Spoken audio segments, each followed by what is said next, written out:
I think ఈరోజు ఈ event celebrate చేసుకుంటాం మనం. నేను దేశంలో జరుగుతున్న సిచ్యువేషన్స్ గురించి కూడా ఒకసారి మాట్లాడుకొని స్టార్ట్ చేయాలి.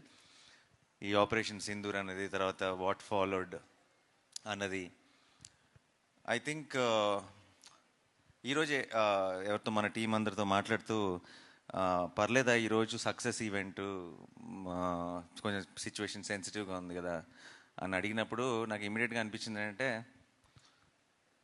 ఇలాంటి అంటే వాళ్ళ సిచ్యువేషన్ సెన్సిటివ్ ఉండటం అంటే అవతల వాళ్ళు మనతో ఏదో మనకు ఒక ప్రాబ్లం క్రియేట్ చేయాలని ట్రై చేశారు. ఆ ట్రై చేసిన దానికి మన వాళ్ళు, మన ఇండియన్ ఆర్మీ చాలా పద్ధతిగా, ఫోకస్డ్గా, డిగ్నిఫైడ్గా వాళ్ళకి తిరిగిచ్చింది కదా. అదొక అంటే వాళ్ళు చేసిన ఒక దానివల్ల ఒక ఇండియాలో ఒక పార్ట్లో ఒక సినిమా సక్సెస్ ఈవెంట్ క్యాన్సిల్ అయిందన్న సాటిస్ఫాక్షన్ కూడా వాళ్ళకి ఇవ్వకూడదు మనం.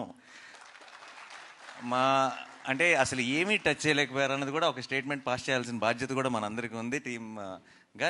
Let's celebrate, let's say our salute to the Indian Army, Indian Navy and you know అందరికీ ఆ ఫ్రంట్ లైన్స్లో ఉండి ఫైట్ చేస్తున్న వాళ్ళందరికీ మన ట్రిబ్యూట్, మనం రెస్పెక్ట్ పే చేసుకుందాం. అండ్ దిట్స్ ఇస్ ఆల్సో బ్రహ్మాండమైన ఒక ఆపర్చునిటీ అని చెప్పి ఈరోజు ఈవెంట్ని యాజ్ టీస్గా ప్లాన్ చేయడం జరిగింది, ముందు ప్లాన్ ప్రకారమే.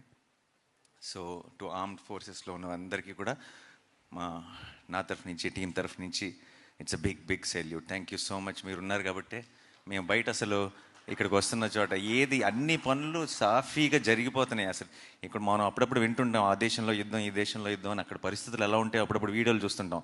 మన దేశం అంతా యాజ్ ఇట్ ఈజ్గా ఫంక్షన్ అవుతుందంటే దానికి కారణం ఇండియన్ ఆర్మీ. అండ్ వాళ్ళందరికీ మన సైడ్ నుంచి బిగ్ సెల్యూట్.